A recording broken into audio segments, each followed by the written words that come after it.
As usual, nothing big happened in D.C. We just have a rogue special counsel attempting to go after President Trump again, and on the most incredibly specious things I think I've ever seen. Well, it's outrageous what's going on, and I just want to walk you through it first of all, just let you see exactly what's at stake. And what's at stake is the First Amendment of the United States. When you get down to it, that's what's at stake. The First Amendment of the United States, for those who don't remember or who are working in the special counsel's office of Jack Smith, I would refer you to Amendment 1. It's not hard to find. It's First Amendment of the Bill of Rights. It says Congress shall make no law respecting an establishment of religion or prohibiting the free exercise thereof. That part of it does not apply. Or abridging the freedom of speech. So Congress can't abridge the freedom of speech or of the press or the right of the people peaceably to assemble. Very important. And to petition the government for redress of grievances. So Congress can't make a law that abridges freedom of speech or the right of the people to peaceably assemble and to petition the government for redress of grievances. So ultimately, what Jack Smith has done is he's trying to indict, or he has indicted the President of the United States for engaging in freedom of speech, engaging in and people who having the right to peaceably assemble, saying that they didn't have a right to peaceably assemble, and third, to petition the government for redress of grievances. And the people I'm talking about are not protesters at J6. I'm talking about the actual state electors who said, wait a second, we don't believe the election was counted fairly in our states, and we want to be heard by Congress to push back and to be able to have our say and make our case that the election was not fairly heard in our state, and that the election delegates that were sent should not be seated. That it should not be counted that way. That is what happened. That is exactly what happened. Those electors, those alternative electors, Trump electors, engaged in freedom of speech. They assembled peacefully, and they petitioned the government for redress of their grievance. All protected activity. So what did old Jack Smith find is in this indictment that's gotten so much attention? Well, the first count is really the only one that matters because Greg Jarrett on Fox News basically discounted the other three as being contingent on the first one. So we're going to focus on count one. 18 USC Section 371, conspiracy to defraud the United States. So, just once again, since apparently people don't do this, I'm going to just let you read what that actually says. This is the actual code that Donald Trump is charged under. Okay? Just watch. It's Section 371, conspiracy to commit offense or to defraud the United States. That is the code that Jack White has charged Donald Trump under. So what does that say? You might think, oh, well, this is going to be really good. It's got some real specifics in it. But, it is relatively specific. But certainly, let you decide. What it says is, it's only 2 paragraphs. If 2 or more persons conspire either to commit any offense against the United States or to defraud the United States, or any agency thereof in any manner or for any purpose, and 1 or more of such persons do any act to affect the object of the conspiracy, each shall be fined under this title or imprisoned not more than 5 years, or both. And then the second paragraph basically says, or it could be a misdemeanor. Okay? So that one, those few words are what Jack Smith has actually charged Donald Trump with. So how would you do this? Well, if you say we're on Medicare and a doctor was filing Medicare charges and conspired with patients to put false Medicare claims in so they could bill the government a bunch of money and make a big profit for work wasn't done. Okay? That would be fraud. That's what this is. This is not about anything about elections. It's not anything about whether or not you, anything even closely associated with the facts at hand. What this is one out of control special counsel who has a history of making up charges and applying law that doesn't apply to political opponents and convicting them. Because that's what Jack Smith did when he went after the governor of Virginia, Bob McDonnell, a few short years ago, when he said Bob McDonnell had violated all these gift laws. And he made it up. He made up the law. The Supreme Court overturned Governor McDonnell's conviction by a 9-0 margin, saying, Jack, you don't know Jack. You can't just make stuff up. You can't just say, well, I found a law that I could twist around and say and convict somebody under because, you know, we don't actually have to follow what the rules are. We don't actually follow what the words mean. We're prosecutors and we're going to get our convictions. We run our star chambers in a tight way here, and we're going to make certain that our star chambers needs are met. Well, this is the law that he's trying to convict Donald Trump under. I'm going to read it again. If two or more persons conspire either to commit any offense against the United States, okay, first of all, there was no offense. Okay, let's be clear. I'm just take this one line by a time.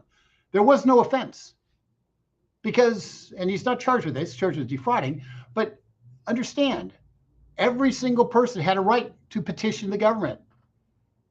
They had a right to peaceably assemble.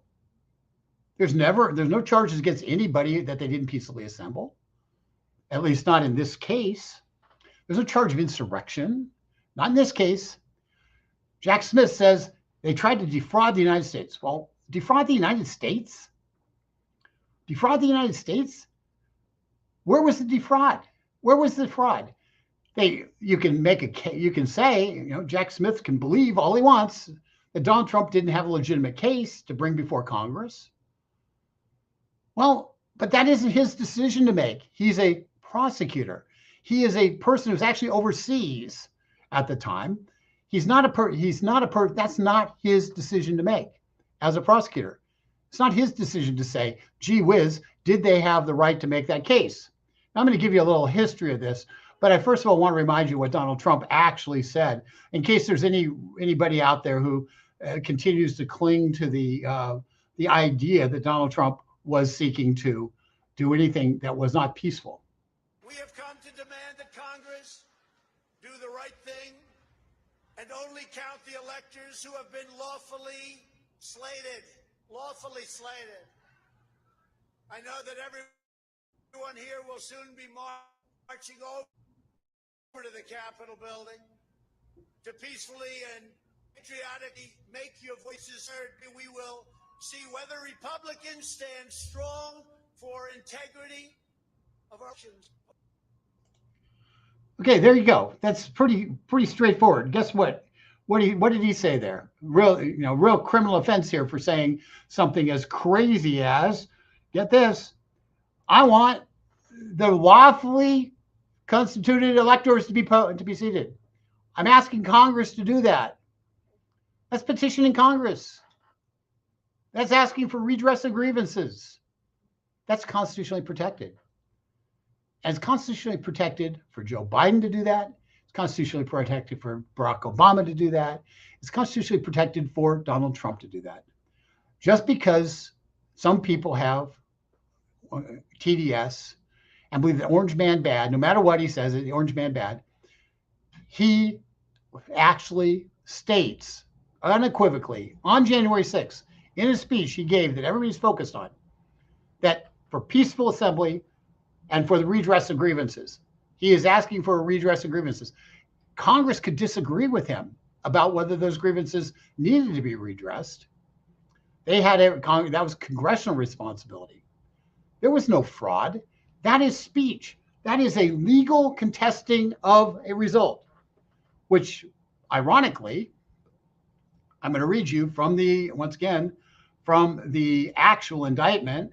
This is section 3, page 2 of the indictment. The defendant, Donald Trump, had a right, like every American, to speak. This is Jack Smith writing in this indictment. the defendant had a right, like every American, to speak publicly about the election and even to claim falsely, now that's his interpretation, falsely, that there had been outcome determinative fraud during the election that he had won. So he admits that Donald Trump could even say falsely that there was outcome determinative fraud, meaning the election was changed based on fraud in this election and that he had legitimately won. So he admits that Donald Trump had the right to do that. He was also entitled to formally challenge the results of the election through lawful and appropriate means, which Donald Trump did, such as by seeking recounts or the audits of the popular vote in states, or filings lawsuits challenging ballots and procedures, which Donald Trump did. Indeed, in many cases, the defendant did pursue these methods of contesting the election results. His efforts to change the outcome in any state through recounts, audits, or electoral legal challenges were uniformly unsuccessful. So, shortly after Election Day, the defendant also pursued unlawful means of discounting legitimate votes and subverting the election results. Okay, so now let's just be clear. His unlawful means, the unlawful means that he's referring to, is presenting an alternative slate of electors and letting Congress decide. Well, guess what, folks? I'm going to jump ahead, but I'll go through the history for you, but I'm going to jump ahead just a little bit. I want to show you something just right up front, okay?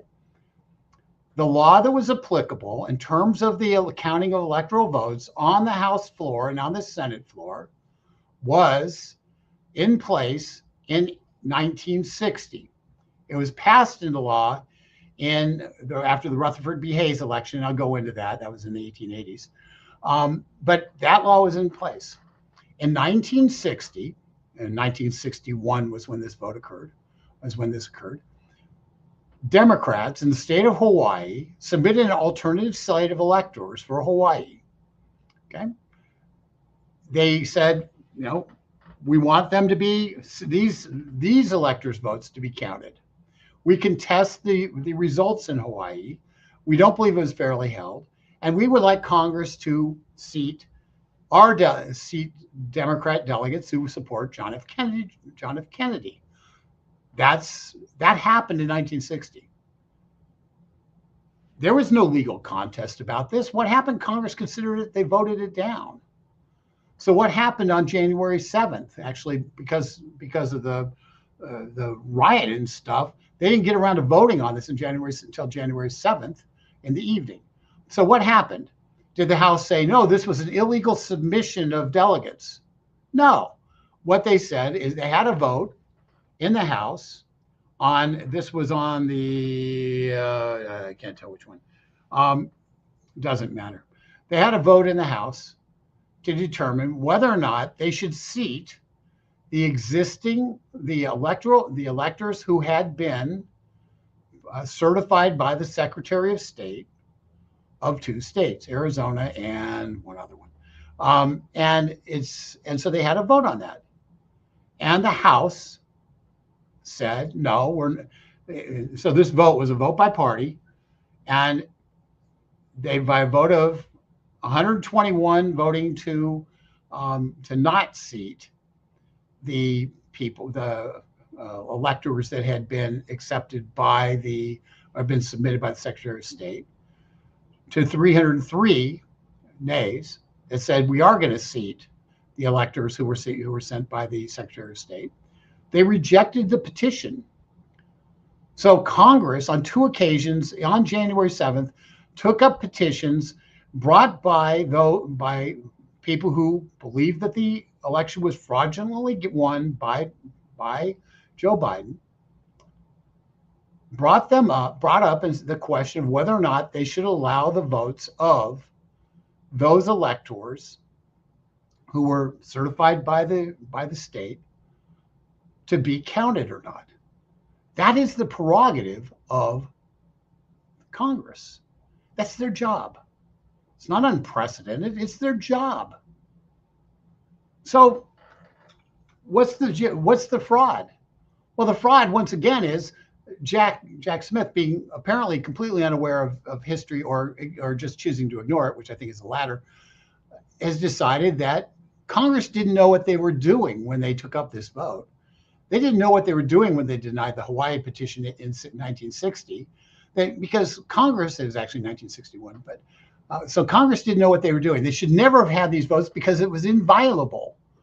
You couldn't reject, apparently, electors, electoral college designates who had been certified by a Secretary of State as a Congress, but you can.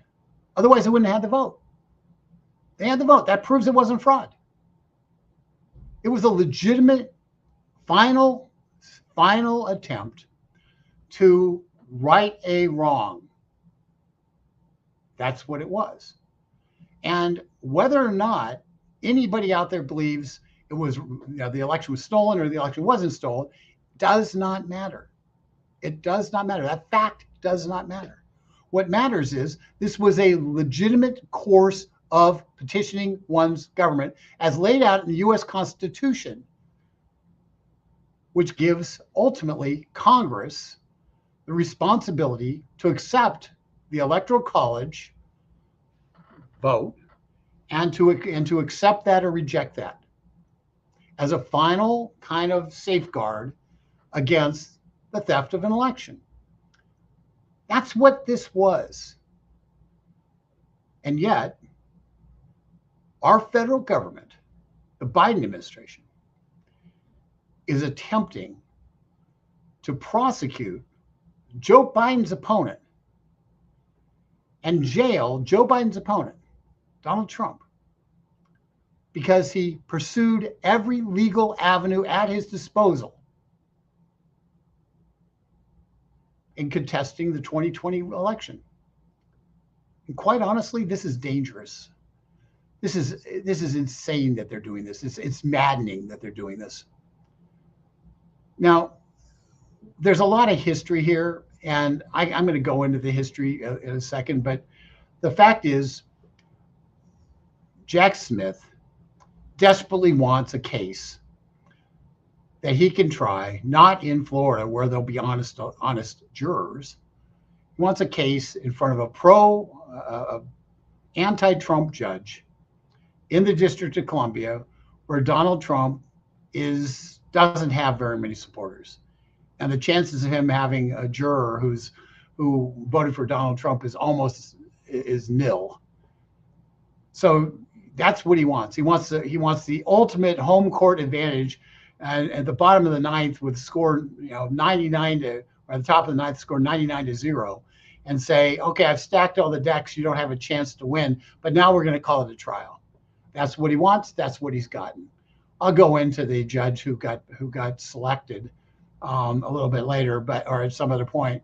But just rest assured, the judge who got selected has been quoted as being virulently anti-Donald Trump, particularly as it relates to January 6th.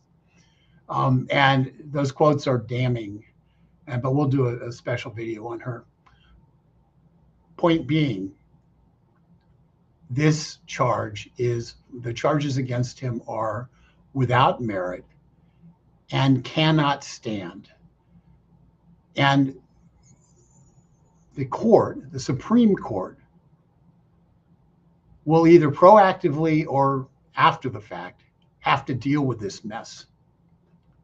And a little hint to you guys, the reason we have some of these judges, like the one that Trump drew, on the Court of Appeals is because Barack Obama decided he wanted to stack the U.S. District Court of Appeals, and he did, and he cut a deal with the Republicans in the Senate that if they could get a different person on the National Labor Relations Board, there would be extra judges added to the U.S. District Court of Appeals, and that's how we ended up with this judge, and that's how we ended up with the U.S. District Court of Appeals that is dominated by the left, because Barack Obama basically negotiated himself 3 more picks on that court that were not needed, and it was a brazen political attempt to take over the second highest court in the land, and Barack Obama pulled it off, and the Republicans got in exchange, they got a different National Labor Relations Board. I mean, pretty bad trade, huh? But that's inside baseball on how this crap happens. I'm not going to say what I was going to say. I'm going to be resolute. Let's go to a little bit about how we got there. And way back in 1800, this is how we got to where we're at. And I'm going to do a quick history. Way back in 1800, you had John Adams was the president. He ran against Thomas Jefferson. Thomas Jefferson beats Adams and wins more states than Adams. There is a problem, though. It ends up getting into a big fight because the Constitution was not originally exactly written so you could know who the president and who the vice president was. And so Aaron Burr, the same Aaron Burr who killed Alexander Hamilton later on, the same Aaron Burr who Richard Burr from North Carolina is descended from, the former U.S. Senator, he decides he's going to contest after the election, after the Electoral College vote has been counted and presented to Congress. The way the Constitution was written is both Burr and Jefferson had the same number of Electoral College votes. It was everybody knew Jefferson was the presidential candidate, Burr was the vice presidential candidate. But Burr said, I've got as many presidential votes as you do. And what's more, I'm going to get some of the people who voted for John Adams, I'm going to have them vote for me. And that way I'm going to win in the Electoral College by getting some of the people who voted for Jefferson to vote for me and some of the people who voted for Adams to vote for me. And that way I'm going to sneak into being president without actually having to run for president. And so he had this sneaky idea. And Burr was a kind of sneaky guy. And so that's what he did. And you had a constitutional crisis result. And eventually, after a bunch of fighting back and forth, it was resolved. And Thomas Jefferson became president. And Aaron Burr he was vice president, but let's put it this way, he wasn't exactly welcome in the Oval Office, if such a thing existed at the time. So that's how we that's the start. So something called the 12th Amendment gets put into place. And the 12th Amendment sets up the Electoral College and it sets up all those kind of things. It essentially makes it, the Electoral College existed. It rewrites it, makes it so the electors could differentiate between president and vice president. And it gets ratified on June 15, 1804. And so we end up with the Electoral College system at that point almost as we know it today. Fast forward to another election. And this is the election of 1876 between Rutherford B. Hayes and Samuel Tilden. Hayes was the Republican, Tilden was the Democrat. This is like 11 years after the assassination of Lincoln. The Republican Party is dominant. This Democrat from the Southern Democrat was beginning to re-emerge in terms of having was beginning to re-emerge. And so you have this contest and it's very, very, very, very close. And so you have this massive kind of fight that ends up occurring because nobody really gets a majority. And you have contested electors. And they're going back and forth, and you have contested electors. And, and in 3 different states, sent 2 different slates of electors. And both of those state of electors had some degrees of authority. So you end up, states from Florida, southern states, Florida, Louisiana, and South Carolina, they come in and they've got a Republican slate saying we support Hayes. They got a Democrat slate saying we support Tilden. And they fight. Boom, boom, boom, boom, right? And eventually what happens is Congress has to figure out how to deal with it. They create a commission and they eventually vote along partisan lines. The commission, 15 members, 8 Republicans, 7 Democrat, vote along partisan lines to award all the disputed electoral votes to Hayes, and he gets the presidency. So you think January 6th was a mess? That was a mess. So what do? They say, well, we got to figure this out. We can't have this stuff going on every time we do this every 100 years. So they pass a law, and they pass a law, and this is the law that is actually was in effect on January 6th for this past election, for January 6th, 2020, or 2021. And it sets up the means for doing the electoral system, the accounting of electoral votes. And it makes it, and so it says the state, some state official certifies an election slate, and what Congress then does is they vote to accept or not accept that election slate. In essence, it's a long law. I'll let you read it. It's it's there. We'll have it up. You can read it at your own leisure. It's really interesting reading, sort of. But point being, it sets up the law that we had. This is the law that in 1960, Hawaii submitted an alternate set of electors that was rejected by Congress. This is the law that we had at least one House member say, no, I don't want to vote for this slate of electors, but he couldn't get a senator to go along with them in 2016. So this is a law that exists where you have to have both the House and the Senate have somebody on both House and Senate both bring forward a petition to disallow a slate of electors from a state. And that happened. That happened in 2020. And once again, you have two different votes. One was Arizona, and I'll be darned if my brain isn't functioning properly, but I can't remember which the other one was. But you had two different votes where they took an actual vote, and Congress decided that they were going to seat the electors that were sent by the certified by the Secretary of State of the state, the Biden electors. Congress decided to accept that set of electors, as was their right. And they decided to reject the petition by Donald Trump, the petition of the government by Donald Trump and by the electors who came forward and said, wait a second, we're alternative electors. We're making the case that those electors should not be seated because the election was unfairly held or unfairly counted. They petition, they make their case, they lose. Okay, they lose. That's what happens. They lose.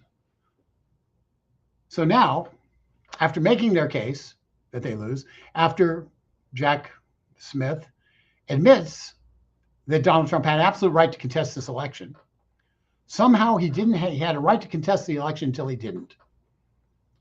That's ultimately what Jack Smith is saying. Donald Trump, you have a right to contest this election, but you're not allowed to use the law, which is set forth to be able to contest delegate slates, electoral college slates. Apparently that law didn't apply. Not allowed to use that law. No. Even though it'd been on the books since 1884, 1885. That law, you're not allowed to use that law, Donald Trump. You're not allowed to go and petition Congress to not seat electors who you believe were unfairly seated. So this all comes down to whether or not, the two systems of justice. Does Donald Trump have the same rights as the rest of us? He absolutely does. He has a right to petition the government for redress of grievances. He had a grievance. He believed the election was unfairly held. He used the law that was on the books to take that grievance to the courts and to Congress, as he should have. Congress said, we don't agree. And Joe Biden became president. That's the facts. There was no fraud. It's not fraudulent to press your legal rights and your First Amendment rights. And if it is, America is not America. let's talk about what some of you guys are saying. I'm going to take a look at the chat because I've been talking a lot here, and I want to see what you guys have to say. Because quite honestly, I say a lot, and sometimes I need to listen.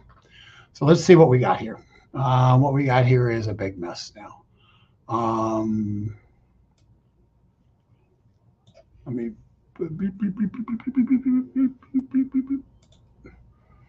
Okay, I'm going to try to make this work, whether it needs to or not.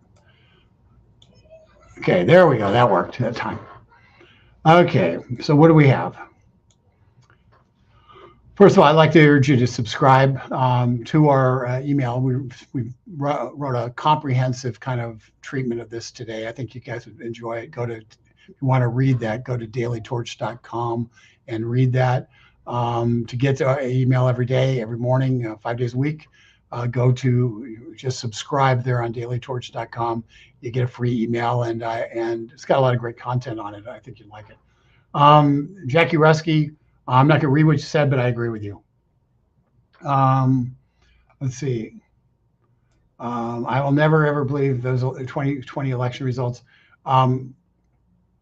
I will tell you flat out, and we're going to get a lot of this talking about 2020 election results. Jack Smith's very contention that it was fraudulent opens the door for a whole recontestation and recitation of the facts related to the election. And the fact of the matter is, one of the great dangers in this country is that we ended up finding that the Department of Homeland Security and others coerced social media companies to not allow the discussion of those facts. And because that discussion was not allowed, it became it's become a problem. And now we're still dealing with it. And I think that's a great disservice that was done by the Department of Homeland Security by virtue of their desire to shutter free speech and the ability to exchange ideas. Let's see here. Unfortunately, Biden bypasses Congress constantly and establishes laws via his agencies like DOJ, DOE, FBI, HCSC, and Congress ignores having their power under the Constitution taken away from them. Frank, I think there's that is a constant fight that we have, and trying to convince Congress to push back against a usurpation of their power. We ran an Article 1 project here for a lot of years, attempting to get Congress to use their power of the purse. I think we're seeing Congress begin to think about the power of the purse, begin to use it a little more effectively. We'll see what happens in the next 3 to 4 months as they 2 months as they do all the spending bills. But it's my hope that the Congress will say to Joe Biden, the regulations you're passing, which are not legal under Supreme Court decisions that have passed in the last 2 years, we're going to strip away the funding to enforce those regulations and effectively neuter them. I'm hopeful we'll see a lot of that in the next 2 months. So keep your fingers crossed. I watched a video with Democrats saying the presidency was stolen, the ballots weren't counted correctly, the machines were fixed. I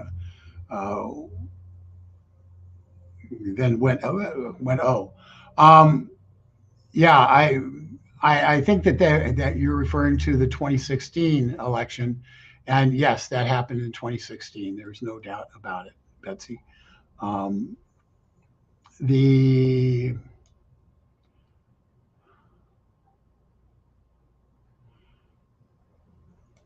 Let's see.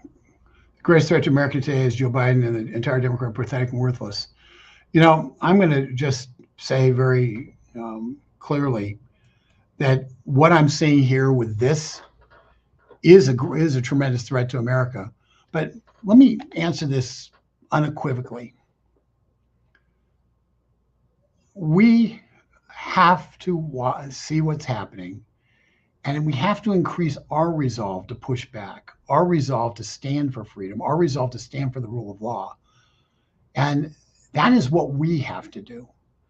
We have to stand, and we have to be able to, that's why we go through this exercise, is I want you to be able to say, I've seen the document. This is what he's charged with. I want you to be able to share this with people. So right up front, I share the key elements to this case. So anybody who watches for 5 minutes who wants to know can say, I've read the statute. It does not apply. It's garbage. That's why we do these things. So please, please, please share, because in order, what we have to do, we can't have 50% of America believing one thing and 50% of America believing another. 50% of America believing whatever MSNBC tells them, and 50% of America believing, actually having looked at it and saying, gee, I've actually read the statute and it's garbage. That would be, so let's educate the other 50%, at least another 10%. So when Jack Smith goes before a federal judge and tries to tell the American people, because trust me, this is really a trial for the American people. When he tries to tell the American people, oh, Donald Trump defrauded Americans, and basically argues for hours, the American people have read the law and say, you are full of crap. You don't know what you're talking about. You're perverting the law, and you are an embarrassment to the legal profession, and are nothing more than a political prosecutor with no more standing than the emperor with no clothes. So let's just be, but we can only do that if the people are educated. So please, Bill of Rights, I started with the First Amendment for a reason. You have a right to petition the government and ask for redress of grievances. 2, we gave you the actual case, actual law he was charged with, and read it and talked about it a little bit. Then we talked about what actually happened and showed the precedent of how that had been done before, and it was completely within the bounds of law, and how Congress actually voted on it, affirming that what Donald Trump did was in the bounds of law. So the only person who doesn't think this is within the bounds of law is the imagination of Jack Smith. That's the only place that this isn't within the bounds of law, and maybe the fertile imagination of Adam Schiff and that whole crew of creeps. But you have it right there. Share it. Just let people know. That's how information. Sometimes we have to break the cycle where you have information stuck, and information gets stuck. This is easy to understand. This isn't complicated. It's kind of why I shied away from detailed discussions of 1884 and all that junk, because we need to talk about the things that are immediately seeable, but then know that there's precedent, that this has happened before, and that this is not unusual. It's made unusual, but it is a course of law that every single person has at their disposal. So that's why we do this. Let's see here. I'm always glad. Yeah, I'm sorry. It was Pennsylvania that was the other one. So we have, let's see here. The FBI investigated President Trump's involvement in January 6th and said he was innocent. So why are they wasting our tax dollars with another investigation? Well, because the Democrats don't have anything actually to campaign on. The fact is, they're afraid of Donald Trump because they understand that Donald Trump threatens the way of life that they have become very accustomed to. The way of life where an administrative state runs things, sets up regulations that force businesses into patterns of behavior that make them leftists as opposed to looking out for their economic interests, and merge a giant administrative state that has the power to shut down business with a giant business community that has the power to keep the administrative state flush and in control. That's what we're fighting against. That's what Donald Trump is fighting against, and that's what the Democrats are desperate to have, and some establishment Republicans are desperate to keep into place. A semblance of the people's government, a semblance of that doesn't actually represent the interests of the people. We have a fight. It's a fight that's legitimate. It's a fight that's honest. It's a fight that's honorable. And part of that fight is trying to make certain that the rule of law is retained, survives this. And if a fraud statute can be contorted into a defamation of somebody's ability to exert their legal recourses in terms of seeking a grievance to be fixed by Congress, then none of us has the ability to petition Congress. That's just true. Because they can say, oh, well, we determined that your fraud was that we didn't like your fraud, that your claim we didn't agree with it. Hence it's fraud because we didn't agree with it. And because we didn't agree with your claim, we're now going to prosecute you for making it. That's what they're doing to Donald Trump. That's the prosecution's case. We don't agree with his claim. Hence he was fraudulent. Hence he didn't have a right to make it. It's just as simple as that. In fact, I'm going to go back and just remind you of this third thing where he admits the third point, page 2 of the indictment. Okay. Third point, that Donald Trump had the right to speak publicly about the election and even to claim falsely his words. That's his, by the way, interpretation, to claim, even if it was false, that there had been outcome determinative fraud during the election that he had won. Donald Trump, according to the prosecutions, had that right. And he was entitled to formally challenge the results of the election. All good sent through there, through lawful and appropriate means, such as seeking recounts or audits of the popular vote in states or filing lawsuits challenging ballots and procedures. He did, indeed, he did do that. Okay? Then 4, he says, he pursued unlawful means. The unlawful means were continuing to pursue the legal recourse that he has under the law. I mean, it drives me nuts. The things that Jack White declares illegal are actually legally called for under the law. They've been done before. There's absolutely nothing illegal about what Donald Trump did. It is within the law. It's the same as Section 3 and it follows. He had a right to do that. Legal challenges. He had a right to petition Congress and say electors were seated inappropriately, and you should reject those electors. That is part of the legislative process, whether Jack White likes it or not. And if he doesn't like it, he needs to move, because that's the rules. Those are the rules. You can have a lot of arguments about whether or not he should have done, whether it was good strategy, whether this was a 1 in a million long shot. But you know what?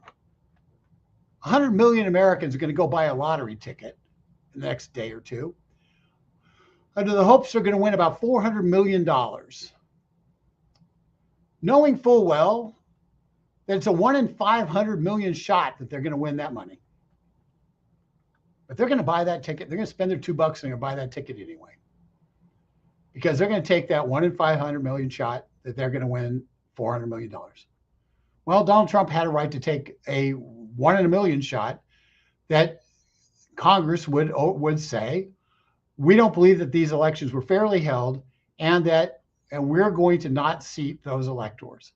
He had every right to do it, no matter how much of a long shot it was. It was Congress's job to say yes or no. Congress did. But Donald Trump did nothing wrong in pursuing that, and those who advised him did nothing wrong in making the case. It was legitimate discourse about the election. That's what it was, and all it was.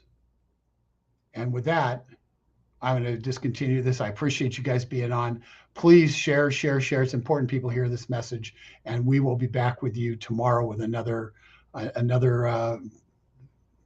part of this little our little live streams that we do. And hopefully